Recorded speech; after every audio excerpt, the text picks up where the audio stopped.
Hello friends, જય માતાજી, જય શ્રી કૃષ્ણ। સ્વાગત છે તમારું હિમાલીસ કિચનમાં। તો આજે આપણે સાંભાર બનાવીશું, જે આપણે કુકરમાં બનાવીશું। અને સાંભાર બનાવતા પહેલાં આપણે સૌથી પહેલાં સાંભારનો મસાલો બનાવીશું। તો એ પણ આપણે ઘરે જ બનાવેલો વાપરીશું। તો રેસીપીને પૂરેપૂરી જોજો અને મારી ચેનલને સબસ્ક્રાઈબ કરી દેજો અને બેલ આઇકન પ્રેસ કરી દેજો, જેથી કરીને મારા નવા વિડીયો તમારા સુધી સૌથી પહેલાં પહોંચે। તો એકદમ સરસ સાંભાર બનાવવા માટે આપણે શરૂ કરીએ। તો સૌથી પહેલાં આપણે મસાલો તૈયાર કરીશું। તો સાંભાર મસાલો બનાવવા માટે અહીંયા મેં 3 મોટી ચમચી જેટલા આખા ધાણા એટલે કે સાબુત ધાણા લીધા છે। ત્યાર પછી 2 ચમચી જીરું લીધું છે આખું, પછી 1 ચમચી લવિંગ લીધા છે, 1 ચમચી તીખા લીધા છે એટલે કે મરી લીધા છે। ત્યાર પછી 2 ચમચી જેટલી રાઈ લીધી છે। ત્યાર પછી 3 મોટી સાઈઝના બાદિયા લીધા છે। ત્યાર પછી 2 ચમચી ચણાની દાળ લીધી છે અને 1 ચમચી અડદની દાળ લીધી છે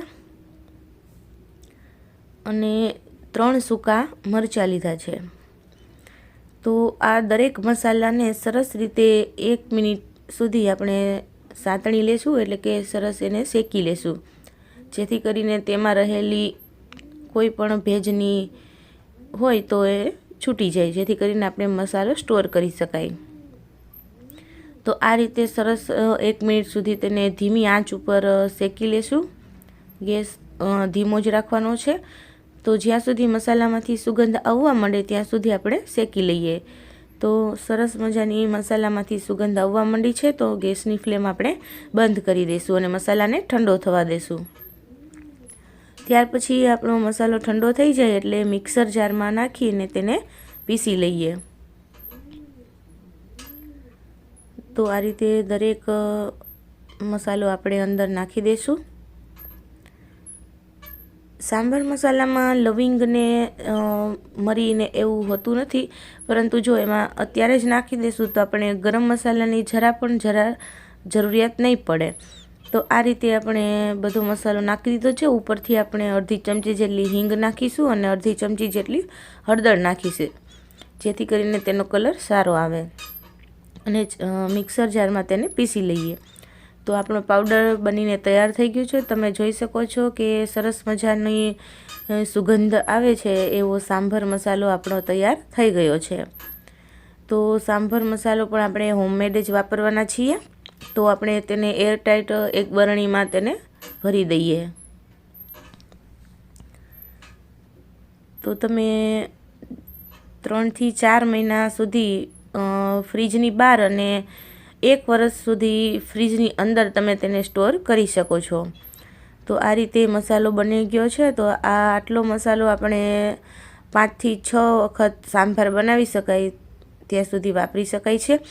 તો હવે આપણે પેલા સાંભાર બનાવવા માટે એક કુકરમાં 1 ગ્લાસ જેટલું પાણી નાખીશું અને શાકભાજીમાં અહીંયા મેં ગાજર, સરગવો, દૂધી, ગુવાર અને રીંગણ લીધા છે।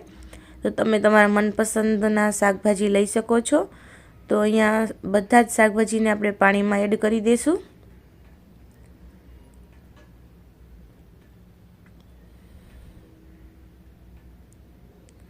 ત્યાર પછી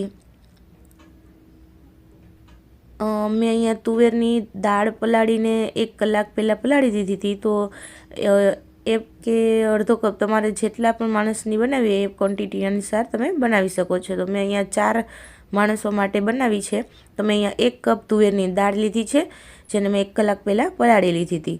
તો એને પણ એડ કરી દીધી છે। ત્યાર પછી આપણે તેમાં અડધી ચમચી હળદર અને 1 ચમચી જેટલું મીઠું એડ કરી દઈશું અને એકદમ સરસ મિક્સ કરી અને કુકરનું ઢાંકણ બંધ કરી દઈશું।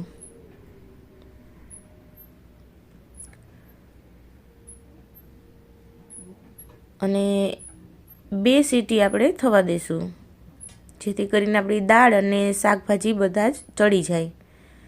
તો 2 સીટી પછી સરસ મજાની આપણી દાળ પણ ચડી ગઈ છે અને શાકભાજી પણ સરસ મજાના થઈ ગયા છે। તો હવે આપણે તેમાં બ્લેન્ડર નથી ફેરવવાનું, તો આપણે અહીંયા આ ઝેરણીની મદદથી આપણે આ રીતે દાળને ઝેરી લેશું, જેથી કરીને આપણા શાકભાજીને એકદમ ક્રશ નથી કરવાના. આ રીતે સરસ થોડી તુવેરની દાળ પણ દેખાવી જોઈએ અને શાકભાજી પણ દેખાવા જોઈએ. જો બ્લેન્ડર મારશો તો એકદમ ચીકાશ જેવું થઈ જશે. તો હવે આપણે વઘાર માટે એક પેનમાં 2 મોટા ચમચા જેટલું તેલ લીધું છે.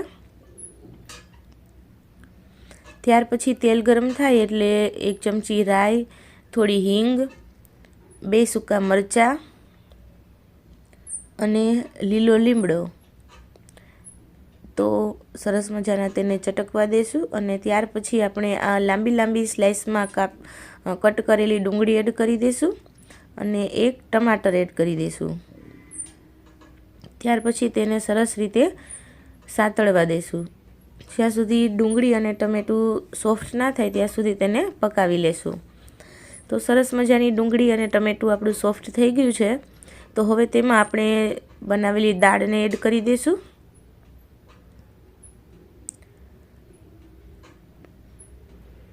ત્યાર પછી આપણે સરસ રીતે હલાવી પણ લેશું.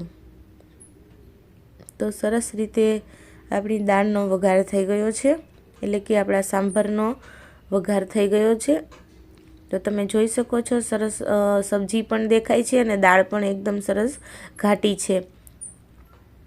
તો હવે આ સ્ટેજ ઉપર આપણે 2 મોટી ચમચી ભરી અને સાંભાર મસાલો એડ કરી દઈશું, જે આપણે આગળ બનાવેલો છે તે જ.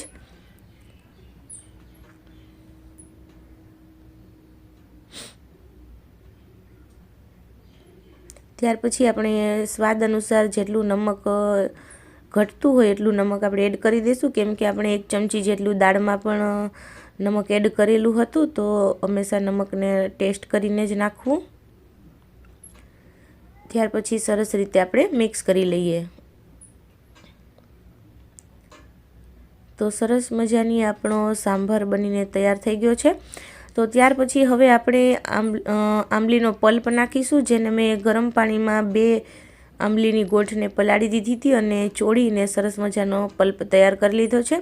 તો તમે આંબલીની જગ્યાએ લીંબુ પણ નીચોડી શકો છો, પણ આંબલીના પલ્પથી સરસ મજાનો સ્વાદ આવે છે.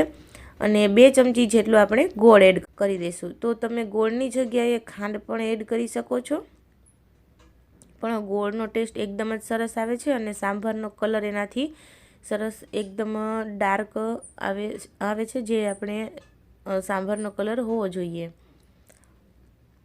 તો આ રીતે સરસ મિક્સ કરી લેશું અને એકદમ સરસ એને પકાવી લેશું. ત્યાર પછી અહીંયા મેં 1/2 ચમચી જેટલું લાલ મરચું પાવડર એડ કર્યું છે. તો તમે તમારી તીખાશ અનુસાર લાલ મરચું એડ કરી શકો છો. અને સરસ રીતે આપણે ઉકાળી લઈએ અને એકદમ મિક્સ કરી લઈએ. તો હવે આપણો સાંભાર બનીને રેડી થઈ ગયો છે. તો હવે તેમાં ઉપરથી આપણે સરસ મજાના લીલા કોથમીર એડ કરી દઈશું. તો એકદમ સરસ સુગંધ આવે તેવો સાંભાર બનીને રેડી થઈ ગયો છે. તો હવે આપણે એક સર્વિંગ બાઉલમાં એડ કરી દઈએ. તો તમે જોઈ શકો છો સરસ મજાનો સાંભાર, અને સાંભારનો મસાલો પણ આપણે ઘરે જ બનાવેલો નાખીને એકદમ સરસ હોટલ જેવો જ આપણે બનાવીને તૈયાર કરી લીધો છે. તો તમે મસાલો અને સાંભાર એક વખત જરૂરથી ટ્રાય કરજો. તો ઉપરથી આપણે થોડા કોથમીર એડ કરી દઈએ અને સર્વ કરીએ. તો તમે જોઈ શકો છો સરસ મજાનો સાંભાર આપણો રેડી થઈ ગયો છે. તો મારો વિડીયો ગમ્યો હોય તો વિડીયોને લાઇક કરી દેજો અને ચેનલને સબસ્ક્રાઈબ કરી દેજો. સાથે બેલ આઇકન દબાવવાનું ના ભૂલતા, જેથી કરીને મારા નવા વિડીયો તમારા સુધી સૌથી પહેલાં પહોંચે. તો મળીએ ફરી પાછા નવી રેસીપી સાથે. ત્યાં સુધી બધાને રાધે રાધે.